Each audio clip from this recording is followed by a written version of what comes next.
Hello Internet, and welcome to my live reaction for Eden Zero, chapter 135. When we last left our heroes, we opened with some fun times, learning about the gang's trip to Mudroll to find a relic, a planet where it rains mud. Hijinks ensued for a little bit.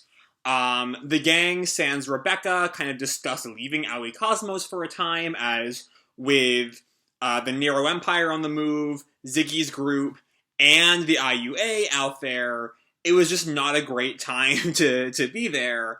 But all of that came to a crashing halt after a broadcast from Shura, where we found out that there had supposedly been 6 more robot rebellions, though Hermit very quickly realized that was a lie. And Shura was using that as justification to massacre all bots in the Aoi Cosmos. So yeah, that's where we kind of left off last time. So let's jump right on into chapter 135, Desert Oasis. Our picture here is of Shiki in a clearly, Aladdin style getup on the magic carpet with the genie. The genie is Moscow because of course it is. Very, Middle Eastern setup. We open on Sandra, the planet of sand. Which fits with both the Desert Oasis title and the theme of the cover. And we come to what looks like a still pretty, like modern skyscraper feel near the top of the city, but also a kind of, Arabian Nights style, medieval Arabia vibe down below. It's a really neat look, I will say. And we see Rebecca dressed up in her own, Arabian-style outfit. Wow, look at this marketplace. And Happy's there, too, seemingly filming with the B-Cube. It's like we're at a festival. And Wise, who is not really joining in on the style choices with his hoodie. There's an awful lot of people here. And then we see a tiny bot, which is, given that this is presumably in the Aoi Cosmos, we see the fish in the water around Sandra, so still the Aoi Cosmos. Not a great time to be a bot there. Anyway, greetings, visitor to our land. Pino responds, greetings to you, dweller of this land. Pino especially, I feel like they should be hiding away. Pino is also in what seems like a bit more of a not as risque of an outfit as Rebecca's in. I'm not in any way an expert on Middle Eastern clothing styles, so I'm not going to go super in depth in there because I'm gonna fuck something up, I know. Anyway, we cut to Homura, who says, "It is called the planet of sand, hence I had pictured more of a desert." And Laguna, who is also there. Not a great place to be when you're a waterman. Well, 9/10 of the planet's surface is covered in desert. And just then, Shiki, who's in kind of like a cloak, points out, "Hey, look at that! There's some kind of a giant thing over there! And it's a camelfish." I cannot stress to you enough how much I immediately love this thing.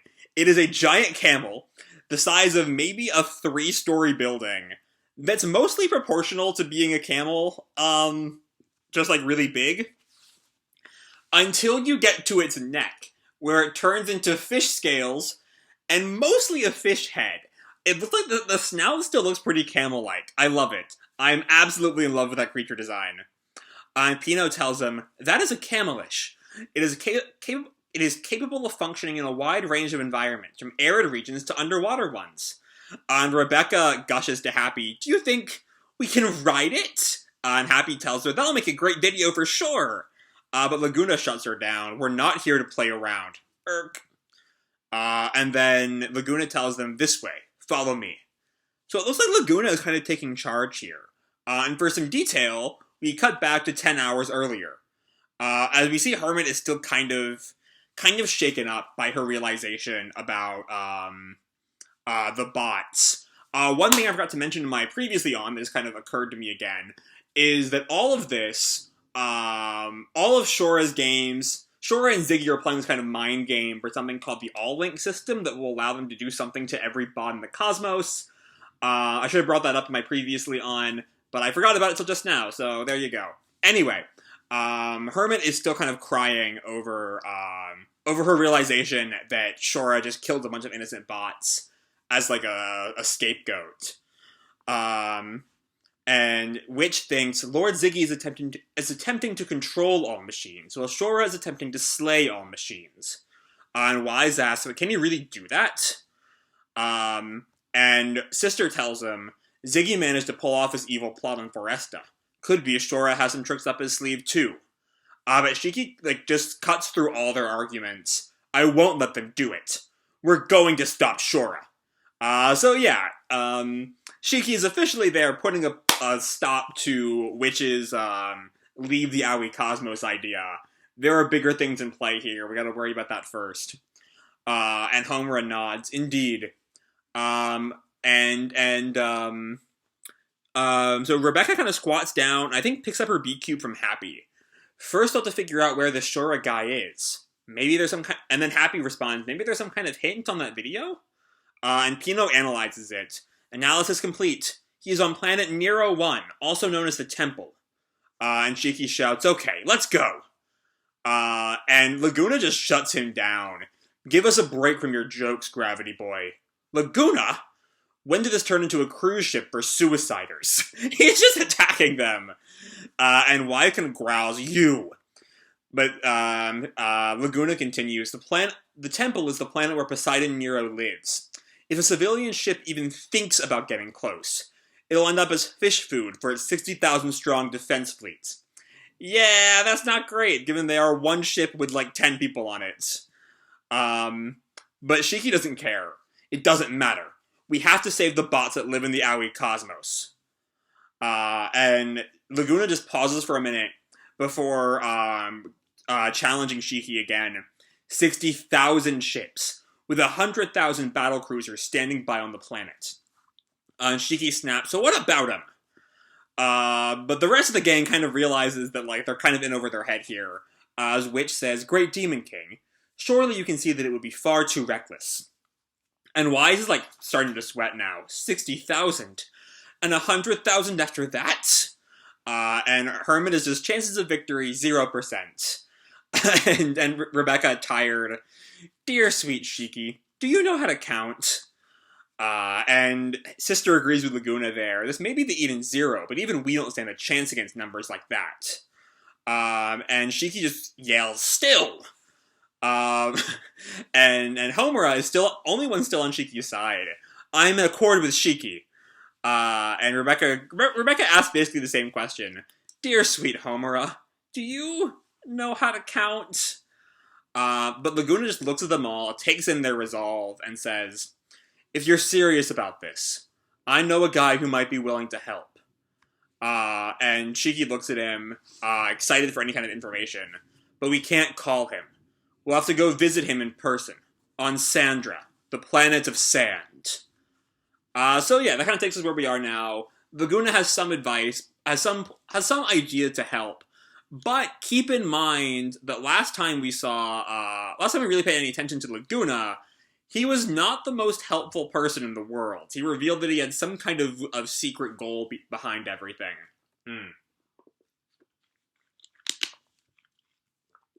Anyway, as they're walking, Rebecca turns to Happy. After Shora made that announcement, I thought there would be more panic in the streets. And then Happy responds, but things look pretty peaceful here, huh? And then Laguna tells her, this planet is special. And you, he turns to Rebecca, weren't you too terrified to make landfall? Well, Shiki's made up his mind, and we're going to see someone who can help, right? And then Rebecca gets a little bit more serious now. I am scared, but I want to stop the robot genocide too. I can't just think of it as someone else's problem. And then she explicitly looks at Happy and Pino, who are interacting there, showing that it's not just the robot. She wants to save her friends. One thing I am going to say before we continue further, is that the explicit discussions of a robot genocide is honestly a much better usage, in my opinion, of Eden Zero's dark Mashima thing than any of its random BDSM tendencies. So all of this whole setup is very much a step in the right direction, in my opinion. Not saying that it's getting rid of Eden Zero's worst tendencies. There's no reason to argue one way or the other on that with just this chapter. But this is it's a better example of darkness than just, whatever the fuck is going on whenever it dips into BDSM. Anyway, Wise kind of snaps, "Hey, when are we gonna get there?" Laguna tells him, "We're here." We're in some kind of seedy back alley. Homura looks around. "This place seems rather suspicious." And Shiki asks Laguna, "So who's this guy we're seeing?" "Can't talk about it here." Laguna knocks on the door, and a little, peephole opens. Someone, peers through it, and Rebecca kind of freaks out. "Eek!" The guy inside says, "The camelish depot's on the other side of town." Laguna, this is very clearly a code phrase. "Yeah, but I want a place with some good mansath." And everyone is confused, clearly not familiar enough with how secret codes work. Either way, it's the right phrase, and the door opens. It opened, and they all walk in to a kind of dark room. What was that? A password? 'Twas very cool. That was more of a homework. 'Twas very cool. Anyway, we see, I'm guessing this little Xenolith-looking robot is the one who asks the password. I guess. I don't know. Anyway, Laguna turns to Rebecca. "You better not be recording this." "I know better than that." And just then, someone walks up, already, brandishing a gun, but, pointed up, not in, a threatening way. That voice. Laguna? Ibaraki. And we see Ibaraki. He does look kind of... I get a fish-like vibe from him. He's also kind of, got this sort of delinquent vibe. You got, the pompadour, or looks like it could be a pompadour when viewed from the side. Got this kind of, elven ears. This sort of tattoo on one of his eyes. Anyway, Ibaraki. And Ibaraki responds, "If and so, I'm surprised you came back." And just then, Wise and Shiki are shocked to see Ibaraki lower his gun at Laguna. "You dirty, rotting coward!" The lights turn on, and the whole gang is surrounded by armed gangsters, I'm guessing. Most of them are human, in our sense of the term. There was the discussion last week about what human means in the series. But we see one who looks like a wolf-style Seed, a couple of fish-looking dudes, this short guy in a bunny onesie. I like this scared, the guy behind Bunny Onesie Man. This scared-looking reptile guy. I like him. He's got a cool design. Anyway, Rebecca kind of freaks out. "Aye!" And Wise snaps, what in blue blazes is going on here? Laguna!" And we see the gangsters are still all pointing their guns at him. And Shiki turns to Laguna. "I thought these guys were your friends." "Old ones, yeah." And Ibaraki speaks again. "If and so, you got some nerve showing your face around here." I'm curious, I think when he first said "ifin," I thought it just meant if. But I guess "if and so" was just his random catchphrase. Like Mora had in it in inappropriate times. Anyway, you got some nerve showing your face around here. But Shiki does not listen to him. And in typical Shiki fashion, "Then they're my friends too!" Ready to give Ibaraki a hug, it almost looks like. Ibaraki's super confused at this weird friend boy. And Ibaraki kind of glowers at Shiki. "Who in the sandhill are you? Huh? You're Laguna's pals. Does that mean you're our enemies? If and so." And Shiki just says, "No, you're friends with Laguna. That makes us friends too, right? If and so." Shiki is stealing his catchphrase. Rebecca just gets on to him. "Shut up. You're only making it worse." And Laguna tells Ibaraki, cutting through all of Shiki's nonsense, "I want to talk to the boss." And Ibaraki points the gun back at Laguna. "Well, the boss told me to shoot you on sight." And he goes to pull the trigger. And Shiki, going back into serious mode, activates his ether gear and slams the gravity on Ibaraki's gun, pointing it at the ground. And all of their guns. Whoa! What the? There's my favorite lizard-looking dude. "What the? What's happening to? It's too heavy!" And Shiki, I love this panel. It is so cool. Shiki, like, hand to the ground, slamming everyone's guns down, as Laguna just, like, stands calmly behind him. We see Rebecca and Wise and Homura all just kind of standing there, in various states of alarm. Like, Rebecca still has her hands up. This is just a really good panel right there. I really like it. Everyone kind of is, like, shocked at how easily Shiki brought down all their weapons. Ether gear and its gravity? It's really powerful. And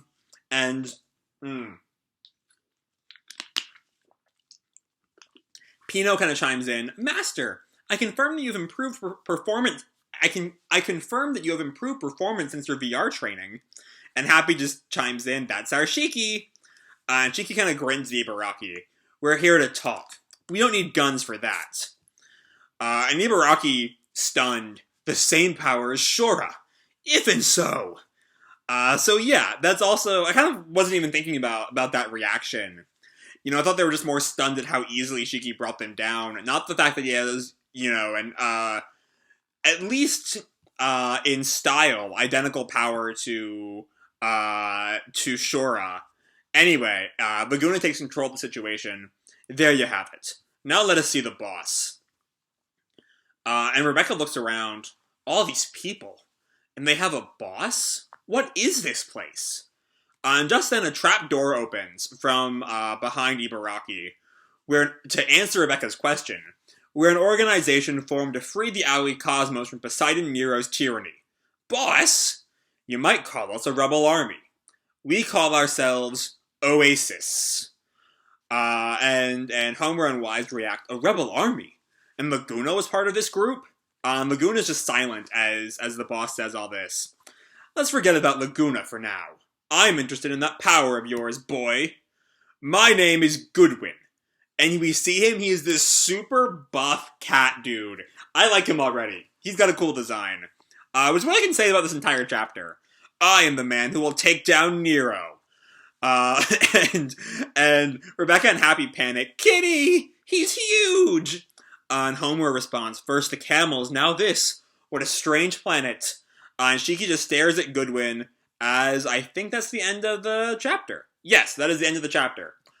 Okay, I loved this chapter. It's just a ton of fun. It's a great kind of intro to a new world chapter. We don't get a lot of, like, the particular inner workings of Sandra. You know, unlike Foresta, where its intro is largely set up, exploring the robot-human dynamic on Foresta and the aftermath of Ziggy's arrival. This chapter is an intro arc, much more interested in just introducing characters. Like, we don't really get a lot of insight on what life is like in Sandra, but we get a little bit of time on just, like, the physical attributes. Again, I love the camelish. It is a great design. It's great, really. One thing to say for this chapter is that if I have one complaint on Eden Zero as a work of sci-fi, or even science fantasy, as Mashima has referred to it as, is that there's kind of a dearth of real alien-looking dudes. Like, you have a Liga who's kind of in that, the same kind of frog creatures that worked in the Magic Council back in Fairy Tail. But beyond the Liga, really most of the characters are, and Daichi, I guess, back in the Element 4, most of the characters tend to be really human-looking. And this chapter, while humans are still definitely, like, the dominant species in the universe, there are some real cool aliens. I love the camelish. I love seeing the design of the Oasis members. They're all kind of, like, they're not super, I mean, there's still a lot of, like the Exceed concept in this wolf dude with the bullet sash. And they're still mostly humans, but there's still, like, some good, like Animal Man designs with, like, Ibaraki, and there's those two guys in the background, and the Oasis members. I love the bunny onesie. It is so funny. Like, this is just a good chapter for unique character designs. What else is there to love here? I love Shiki and Ibaraki's interactions. Shiki, well, not just his interactions with Ibaraki, which are great, don't get me wrong. It was real cute how he is like, oh, so they're Laguna's friends, they must be my friends, even if they're like old friends, we're still all wrapped up in this big circle of friendship. But also, as soon as he realizes that that's not what it is, he instantly takes command of the situation. Ibaraki says, the boss told me to shoot you on sight, and before he can even pull the trigger, which his finger has been on like the entire time, Shiki just goes straight into Satan Gravity with that super cool look on his face, and all the guns fall. And it's just real cool. And then there's this line here. What I'm really curious about with the end of the chapter is if there's one thing this whole saga has really drilled in, it's that the Poseidon Empire works like a government. And like he's an Aracian Seis Galactica member who is a government head. In the way that like Draken, who was an underworld crime lord, or Elsie, who's kind of a freelance pirate, really don't. Poseidon Nero runs a government. And we saw last time Miss Shore giving a press conference announcing a war. Mashima seems really interested in exploring Nero as a government leader, not just as a bad guy. Like back in Fairy Tail, Zeref was technically a government leader, he was the Emperor of Alvarez, but we never saw him as a leader of a government. We just beyond like the quick shot Makarov had of him arriving back in the capital. But beyond that, Zeref was just kind of a bad guy. And a great bad guy, one of my favorite bad guys in Fairy Tail. But still, he was just a bad guy and not a government leader. And I'm really hoping we get to explore Nero as a government leader even more than we already have. But then, yeah, we also get one more great character design in Goodwin. I love like the kind of cutesy cat head. He could have been a much more like tiger-looking thing, kind of like Nekomamushi in One Piece. But his cat is just like an Exceed head on this super buff body. I love him so much. And he's, like, Shiki doesn't even go up to his knee. Goodwin is huge. I am so excited for more Goodwin. So yeah, all that being said, I am super excited for where Sandra is going to go from here.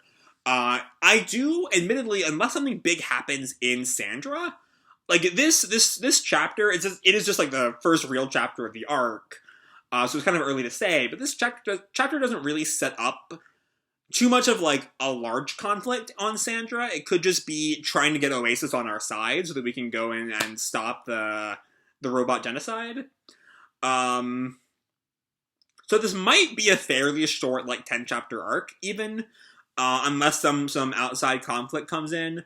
But I'm excited to see how it plays out, and I hope Oasis stay, at the very least, important characters through the rest of the Aoi Cosmos saga going forward, if not the rest of the series, if I'm being honest. But yeah, I'm really excited to see where we go from here. So that's all I have to say for this video. Hope you'll enjoy the chapter and the video itself. If you did, feel free to drop me a like or subscribe, do whatever makes you happy, And remember, your life is your own, okay? Bye!